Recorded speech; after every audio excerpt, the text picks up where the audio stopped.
Hello everyone, welcome back to my channel. तो आज मैं लेकर आई हूँ परवल की बहुत ही अलग तरह की सब्जी। एकदम बनाने का तरीका नया है और सबको बहुत पसंद आएगा। इसका टेस्ट बहुत ही लाजवाब होता है और एक बार आपने इसे बना लिया ना तो बार बार बनाना चाहेंगे। तो फिर देर किस बात की, चलिए बनाना शुरू करते हैं। वीडियो पसंद आए तो लाइक कीजिए, साथ ही चैनल को सब्सक्राइब करके बेल आइकन को जरूर प्रेस कीजिए लेटेस्ट अपडेट के लिए। परवल की सब्जी बनाने के लिए आधा किलो परवल लिया है मैंने और इसे अच्छे से धो लेना है और पोंछ लेना है। आपको सॉफ्ट वाला परवल लेना है, यानी परवल बहुत ज़्यादा हार्ड नहीं होना चाहिए, नहीं तो उसके बीज काफ़ी मोटे मोटे होते हैं। आपको ऐसे परवल लेना है जिसका बीज थोड़ा सा सॉफ्ट हो और इसे इस तरह से बड़े बड़े टुकड़ों में कट कर लेना है।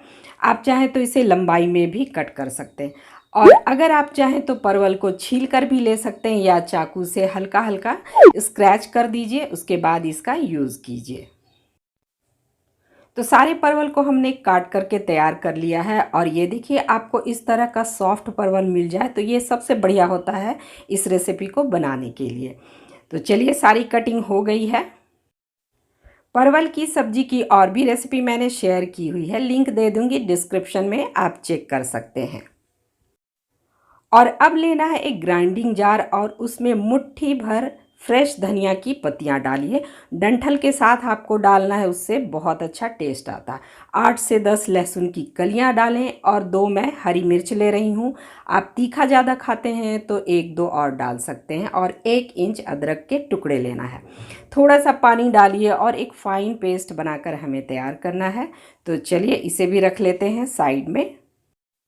कढ़ाई को गर्म कीजिए और उसमें डालिए 2 चम्मच सरसों तेल या जो तेल आप खाते हैं। तो सरसों तेल को पहले अच्छे से गर्म होने दीजिए और यहाँ मैं फ्राई कर रही हूँ 5 से 6 लहसुन और साथ ही प्याज के बड़े बड़े टुकड़े। इसे हम अच्छे से फ्राई कर लेंगे। मीडियम पे रखिए फ्लेम को और इसे फ्राई करने के बाद इसे प्लेट में निकाल लीजिए। बहुत ज़्यादा फ्राई नहीं करना, बस कलर चेंज हो जाने के बाद, यानी हल्का गुलाबी हो जाने के बाद इसे हम प्लेट में निकाल लेंगे और इसे भी रखेंगे साइड में।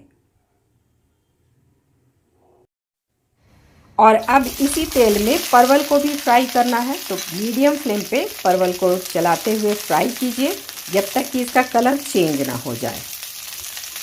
आप चाहें तो परवल को तल के भी ले सकते हैं। और अब इसमें डालें थोड़ा सा हल्दी पाउडर आधा चम्मच और आधा चम्मच लाल मिर्च पाउडर। चलिए, इसे मिक्स कर लेते हैं, इससे कलर बहुत अच्छा आएगा। और अब हम डालेंगे थोड़ा सा नमक। इससे क्या होगा कि परवल में भी नमक अच्छे से समा जाएगा, बाद में फीका नहीं लगेगा। तो चलिए, अब इसे अच्छे से फ्राई करते हैं। और ये देखिए, कलर कुछ इस तरह का हो जाने के बाद अब हम इसे प्लेट पे निकाल लेंगे। तो फ्लेम को कर देते हैं बंद और परवल को एक प्लेट पे निकाल लेते हैं। बहुत ही मज़ेदार सब्जी बनती है, तो आप एक बार इस तरह से ट्राई ज़रूर कीजिएगा, आपको बहुत पसंद आएगा। तो इसी कढ़ाई का हम यूज़ करने वाले हैं, इसे टिश्यू पेपर से अच्छे से पोंछ लूँगी मैं। और अब इसमें डालना है 2 चम्मच सरसों तेल। तो सरसों तेल को पहले अच्छे से गर्म होने दीजिए, उसके बाद हम इसमें डालेंगे 2 तेज पत्ता, 1 बड़ी इलायची, इसे खोल करके डालिए ताकि ये चटके नहीं। और साथ ही हम डालेंगे 1 दालचीनी का टुकड़ा, छोटा ही डालना है, और 2 से 3 लौंग डालना है। और अब डालना है सूखी लाल मिर्च। तो मैं यहाँ 2 छोटे टुकड़े डाल रही हूँ, आप चाहें तो 2-3 डाल सकते हैं। और अब डालना है आधा चम्मच जीरा पाउडर। और इन सब के चटकने के बाद हम इसमें डालेंगे प्याज। तो 1 मीडियम साइज़ के प्याज को मैंने चॉप कर लिया है और अब इसे बढ़िया से फ्राई करना है जब तक कि प्याज का कलर थोड़ा चेंज ना हो जाए। और अब बारी है सूखे मसाले डालने की। तो मैं यहाँ डाल रही हूँ 1 चम्मच जीरा पाउडर, 1 चम्मच धनिया पाउडर डालिए। साथ ही हम डालेंगे आधा चम्मच हल्दी पाउडर। हल्दी पाउडर ज़्यादा नहीं डालना। और 1 चम्मच भर के कश्मीरी लाल मिर्च पाउडर। और इस वक्त फ्लेम को लो पे रखिए ताकि मसाले जले नहीं।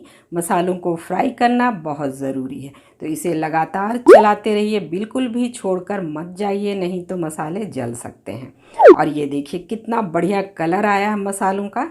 तो अब डालेंगे इसमें 1 मीडियम साइज़ का टमाटर।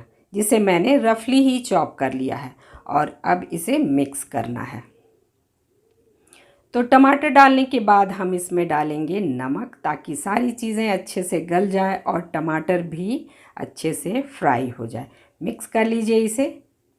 और अब फ्लेम को थोड़ा बढ़ा सकते हैं, यानी मीडियम पे कर सकते हैं। चलिए, तो अब इसमें डालना है हरा धनिया और लहसुन वाला पेस्ट जो हमने तैयार करके रखा था। और अब इसे भी तो हमें अच्छे से फ्राई करना होगा। तो मीडियम फ्लेम कीजिए और बीच बीच में चलाते रहिए और बढ़िया से इसे फ्राई कीजिए जब तक कि इसमें से खुशबू ना आने लगे। और अब देखिए सारी चीज़ें अच्छे से फ्राई हो गई हैं, मसाले वगैरह अच्छे से भुन गए हैं, प्याज भी थोड़ा थोड़ा गल गया है। तो अब हम इसमें डालने वाले हैं एक चीज़, और वो है इमली का पल्प। इमली को गर्म पानी में भिगोइए तो जल्दी ही आपको इमली का पल्प मिल जाएगा। बस मैं 2 चम्मच डालूंगी। अगर आपके पास इमली है तो इसे ज़रूर डालिए, और अगर इमली नहीं है तो 1 चम्मच अमचूर पाउडर आप डाल सकते हैं इसमें। अब सारी चीज़ों को हम मिक्स करेंगे। और अब बारी है परवल ऐड करने की। तो परवल भी हम इसमें मिला देंगे, और अभी पानी नहीं डालना है। 1 से 2 मिनट तक हमें अच्छे से फ्राई करना है, ताकि सारे मसाले हैं ना वो परवल पे कोट हो जाएं। तो इसे इस तरह से मिक्स कर लीजिए। तो चलिए अब डालते हैं इसमें पानी। तो पानी बहुत ज़्यादा नहीं डालना है। अगर आपको थिक ग्रेवी चाहिए, आधा कप काफ़ी है, लेकिन अगर आपको चाहिए थोड़ी सी ग्रेवी ज़्यादा, तो थोड़ा ज़्यादा पानी डाल सकते हैं। अब इसे मिक्स करना है और फ्लेम को कर दीजिए लो टू मीडियम पे, और ढक दीजिए इसे, और 2 से 3 मिनट तक अच्छे से पकने दीजिए, ताकि सारी चीज़ें अच्छे से कंबाइंड हो जाए। तो चलिए अब चेक करके देख लेते हैं। और ये देखिए कलर कितना बढ़िया आया है। मिक्स कर लेंगे इसे।